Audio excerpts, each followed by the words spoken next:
اور شکر گزار بھی ہوں آپ تشریف لائے ہیں اور آپ کی وساطت سے مجھے اپنی بات قوم تک پہنچانے کا موقع مل رہا ہے۔ آج ہماری پارلیمانی پارٹی کا اجلاس ہوا، قومی اسمبلی اور سینٹ کے اراکین نے اس میں شرکت کی،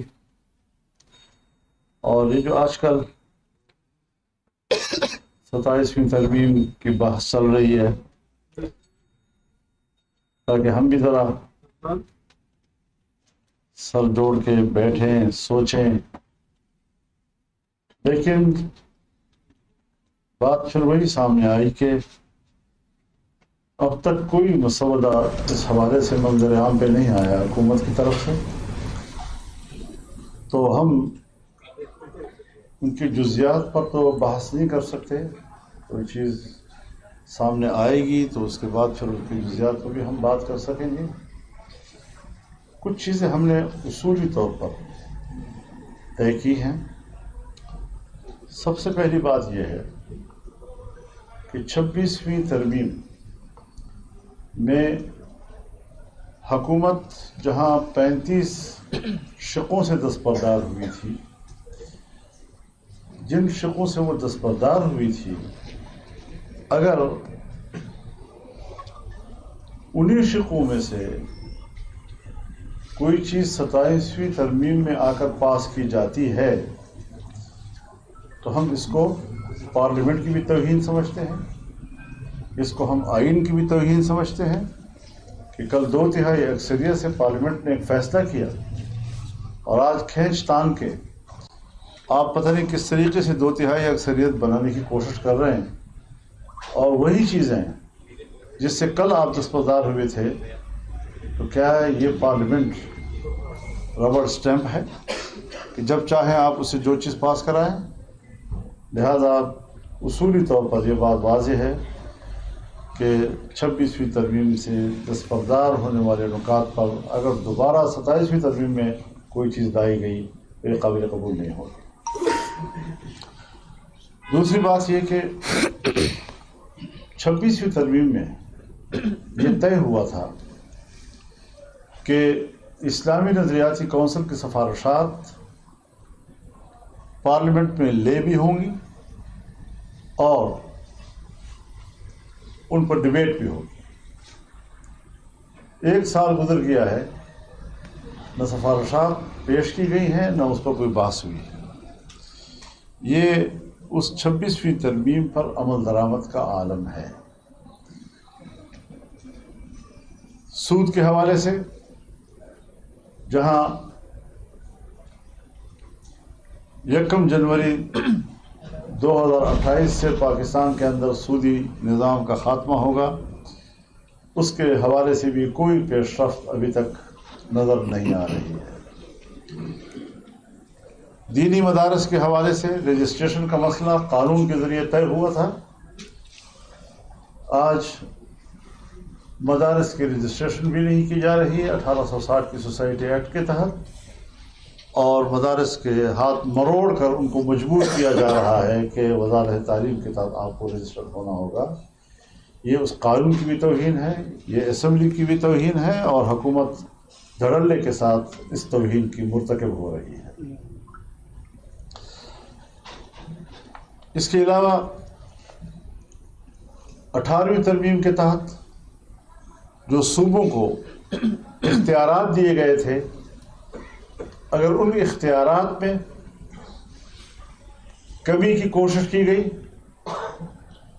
تو جمعیت علماء اسلام دفاع کرے گی۔ ہم مزید صوبوں کو زیادہ با اختیار بنانے کی بات کرتے ہیں۔ اسی طریقے سے NFC ایوارڈ کے حوالے سے بھی باتیں چل رہی ہیں۔ صوبوں کا جو حق ہے، آئین کہتا ہے کہ اس حق میں اضافہ تو کیا جا سکتا ہے، کمی نہیں کی جا سکتی۔ آج صوبوں کے اگر حق پہ ڈاکہ ڈالا جاتا ہے تو ہم نے اصولی فیصلہ یہی کیا ہے کہ جمعیت علماء اسلام بھرپور مخالفت کرے گی اس کی۔ تو یہ کچھ چیزیں ہیں جو اصولی طور پر ہم نے طے کی ہے. مزید جب کوئی ڈرافٹ سامنے آئے گا تو پھر ان کی جزیات پر بات چیت ہو سکے گی. سرزد ہم نے اپنا مولانا صاحب یہ بتائیے گا کہ آپ نے جیسے یہ کہا کہ آپ نے NFC کی بھی مخالفت کر دی ہے, آپ نے اس کے ساتھ 26ویں آئینی ترمیم میں جو منظور ہوا اس کا بھی مخالفت کر دی کہ اس میں جو چیزیں رہ گئی تھیں ان کو دوبارہ نہ لایا جائے. لیکن یہاں پر ایک چیز جو کہی جا رہی ہے 243 آرٹیکل, اس میں ترمیم, کیا یہ اس وقت 26ویں آئینی ترمیم کا حصہ تھا یا نہیں تھا؟ کیا آپ اس کی حمایت کریں گے یا مخالفت کریں گے؟ سوال. جی بالکل آپ نے صحیح بات کی ہے. ہم نے اس کو دو حوالوں سے دیکھنا ہے. اگر تو ملک کے اوپر, ملک کی سیاست کے اوپر, آئین کے اوپر, جمہوریت کے اوپر اس کے منفی اثرات پڑتے ہیں تو ہمیں قبول نہیں ہوگا. اگر اس میں کوئی انتظامی قسم کی باتیں ہیں اور صرف انتظامی قسم کی باتیں, تو انتظامی چیزیں جو ہیں وہ ملک میں چلتی رہتی ہیں. اس کے حجم کو ہم دیکھیں گے, اس کی شکل کو ہم دیکھیں گے کہ وہ کیا ہے, تب جا کر ہم اس پر جو حد آرٹیکل میں جو مطلب کی ترمیم کی باتیں ہو رہی ہے, کیا اس کے ساتھ خیبر پختونخوا یا بلوچستان یا ملک بھر میں جو مسائل ہیں وہ ٹھیک ہو جائیں گے؟ اور دوسرا یہ ہے کہ آپ کے بیٹے کو جب یارک پہ روکا گیا تو اس کے بعد سے آپ نے جس طرح ریئیکشن دکھایا, اور ابھی جس طرح کے علماء یا لوگ یا آپ کے کارکن جاکٹ ہو رہے ہیں, اس طرح کا ریئیکشن آپ نہیں دکھا رہے ہیں, کیا وجہ ہے؟ دیکھیے, میں نے تو اس وقت بھی کوئی ریئیکشن نہیں دکھایا. آپ نے کون سی میرے ریئیکشن دیکھی؟ کوئی جلوس, کوئی جلوہ, کوئی احتجاج, کوئی دھرنا, کچھ بھی نہیں دکھایا. کیونکہ میں اپنے ملک کے تمام بچوں کو اسجد کے برابر سمجھتا ہوں. جو میرے سامنے وہ شہید ہو رہے ہیں, ان کا خون بہہ رہا ہے, وہ بھی ہمارے ہی بچے ہیں. اور میں صرف اپنے بیٹے کے لیے تو احتجاج کروں, اس پر ردعمل دوں, اور باقیوں کے بارے میں تو ایسی کوئی بات خدا نہ کرے کہ ایسا ہو. ہم بڑے سنجیدہ لوگ ہیں اور ہمیں ہمارے سامنے ہر بچے کا خون اپنے اولاد کا. آرٹیکل پر میں نے جواب دے دیا ہے, تفصیل سے دے دیا ہے. امید ہے کہ یہ سب کچھ اس کے بعد ٹھیک ہو جائے گا اگر اس پہ ترمیم ہو جاتی ہے. ٹھیک تو کچھ بھی نہیں ہو رہا. جب ٹھیک کرنے کی بات آئے گی تو جب تک ہم اجتماعی سوچ پیدا نہیں کریں گے اور صرف ایک ادارے کے کوئی سوچ وہی حاکمیت کرے گی, تو میرے خیال میں پارلیمنٹ سے پوچھنا چاہیے, ہماری پارلیمنٹ کی جو سیکورٹی کمیٹی ہے اس کو بٹھانا چاہیے, تمام اسٹیک ہولڈرز کو بٹھانا چاہیے, اور ایک اجتماعی قومی رائے جو ہے اس پر بتا دیں کہ اس وقت جو اپوزیشن کی بڑی جماعت ہے وہ آپ سے پیدر پہ آپ سے متواتر ملاقات ہوئی اور ایک بار پھر آپ کی ورکنگ ریلیشن شپ قائم ہو گئی ہے.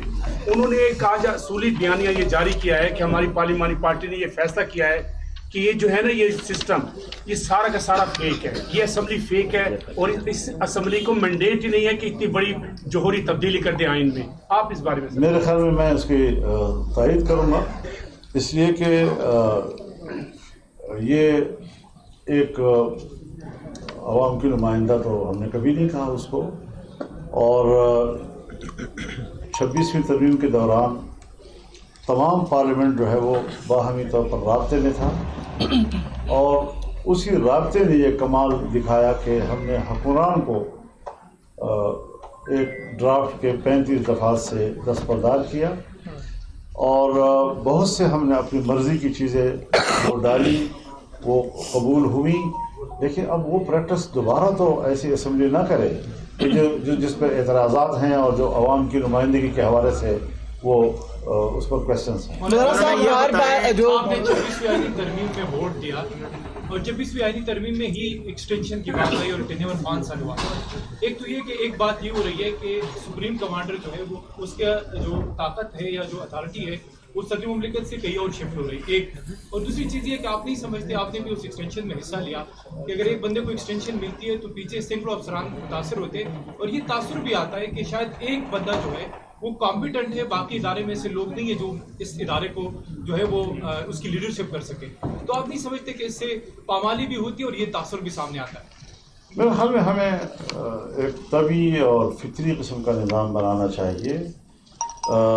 غیر طبیعی اور غیر فطری قسم کے جو ہم قوانین بناتے ہیں, سوسائٹی کل اس کو قبول نہیں کرتی, سیاسی ماحول اس کو قبول نہیں کرتا, تو ہمیں اپنی طاقت کا ناجائز فائدہ نہیں اٹھانا چاہیے۔ اچھا مولانا یہ بتائیں، 26ویں آئینی ترمیم میں ختم کر دی گئی، جو 35 شقیں ختم کر دی گئی تھی، اس میں سے کچھ دوبارہ جس طرح آپ نے کہا کہ ایڈ کیے جا رہے ہیں، تو آپ سمجھتے ہیں کہ 26ویں آئینی ترمیم میں ان کا ساتھ دے کر آپ نے غلطی کی، اور اگر غلطی کی تو بار بار ان پہ ٹرسٹ کیوں کر رہے بات تو سنو خدا کے بندے، ہم نے کہا کہ ہم نے ان کا ساتھ نہیں دیا، ان کو دستبردار کیا، جب ہماری مرضی کا بنا تو ہم نے تب جا کر ووٹ دیا۔ تو اب اگر وہ دوبارہ لائیں گے تو ایک دفعہ دستبردار ہونے کے بعد جب دوبارہ لائیں گے تو ہم پھر مخالفت کریں گے۔ مولانا یہ بتائیں اہم معاملہ 27ویں آئینی ترمیم کا ہے، اتنا ہی اہم معاملہ افغانستان اور پاکستان کے مذاکرات کا ہے۔ آپ اثر رکھتے ہیں افغانستان کے حوالے سے بھی، کیا آپ کو اعتماد میں لیا جا رہا ہے؟ مذاکرات آج پھر ہو رہے ہیں اور گرانٹر جو ہیں 2 ایسے ملک ہیں، کیا ان سے رابطہ ہوا آپ کا؟ یہ حکومت کا کیا کردار ہوگا آپ کا؟ نہیں، میرا اس وقت کوئی رابطہ نہیں ہے، لیکن میں منتظر ہوں ایک اچھی خبر کا کہ مذاکرات کامیاب ہوں۔ ہماری دعائیں ہیں، ہم 2 پڑوسی ملک ہیں اور باہمی طور پر ہمارے بہتر تعلقات ہی ہمارے استحکام کا ذریعہ بن سکتے ہیں۔ مولانا یہ بتائیں کہ 27 ترمیم آج سینٹ میں لانے کے لیے تیاریاں کی جا رہی تھی، نہیں لا جا سکی۔ ایک موقع پر کہ جب یہ ترمیم پارلیمنٹ میں لائی جا رہی ہے اور اس کے مسودے کے بارے میں ایک ابہام ہے، سامنے نہیں آ رہا، آپ کیا سمجھتے ہیں کہ یہ مسودہ کیا حکومت کے پاس نہیں ہے، اتحادی جماعتوں کے پاس نہیں ہے، یا جن لوگوں نے آپ سے ملاقاتیں کی ہیں ان کا اس بارے میں کیا خیال تھا، اور یہ پھر مسودہ ہے کہاں پر؟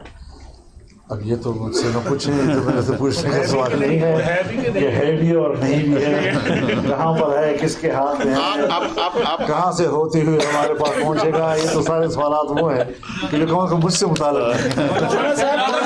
بنگلہ دیش کا دورہ جو آپ کرنے جا رہے ہیں، اس میں کہا جا رہا ہے کہ آپ کو سارک اسٹیکر نہیں دیا جا رہا، ویزا نہیں لگایا جا رہا حکومت کی طرف سے کوئی، تو اس پر کیا کہیں گے؟ مجھے کچھ اطلاعات ملی تھی کہ مجھے اجازت نہیں دی جا رہی، لیکن دیکھتے ہیں ابھی فی الحال تو دن ہے۔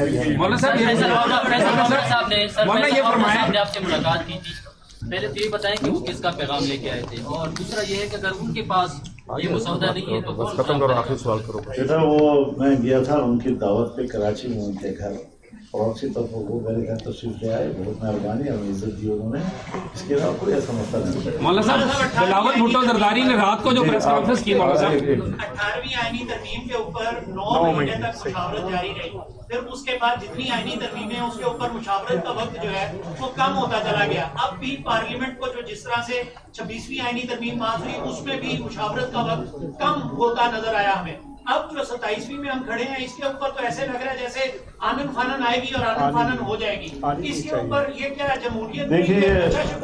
دیکھیے دیکھا جاتا ہے ایجنڈے کو، 18ویں ترمیم میں کوئی 2 فریق ایک دوسرے کے مقابلے میں نہیں تھے، تمام پارلیمنٹ ایک ہی کمیٹی میں ایک پیج پہ بیٹھی ہوئی تھی، اور جتنی ترامیم ماضی میں ہوئی ان تمام ترامیم کا ایک ایک کر کے جائزہ لیا گیا، اور خاص طور پر 17ویں ترمیم کو مکمل کالعدم کیا گیا، پھر اس کے بعد ان شقوں پر دوبارہ غور کیا گیا، اور پورے پارلیمنٹ نے متفقہ اس کو پاس کیا۔ تو ظاہر ہے اس کا ایجنڈا لمبا تھا اور اس پر وقت زیادہ لگا، اور ہر پارٹی نے اپنا انپٹ دیا، اس پر بحث بھی، بات چیت ہوتی رہی۔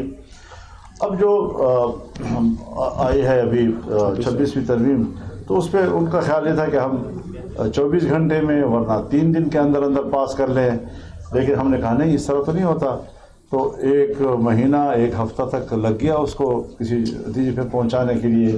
اب جب یہ سامنے آئے گا تو پتہ چلے گا اس کا حجم کتنا ہے، کتنا ٹائم لے گا۔ مولانا صاحب 2-3 روز قبل جب آپ سے بات ہوئی تو آپ سے ہم نے پوچھا کہ بلاول نے کوئی آپ سے مسودہ شیئر کیا، تو آپ نے کہا انہوں نے اشارے دیے، لیکن انہوں نے بتایا، لیکن وہ تو ظاہر ان پکچر تھے۔ رات کو انہوں نے 1:45 بجے پریس کانفرنس کی اور انہوں نے کہا 243 کے علاوہ سب کچھ مسترد کرتا ہوں۔ آپ اس پہ کیا کہتے ہیں، آپ کا کیا موقع ہے؟ یہ تو ان کے ساتھ پھر بیٹھ کر بات کرنی ہوگی، تھوڑا ان کے موقف کو سمجھنا ہوگا، اور یہ اچھی بات ہے کہ سیاسی جماعتوں کے درمیان اگر بات چیت کے ماحول موجود رہے تو افہام و تفہیم کا ماحول بھی رہتا ہے۔ انہوں نے ایک چیز کو کیوں قبول کیا اور باقی چیزوں کو کیوں مسرت کیا، یہ تو پھر جب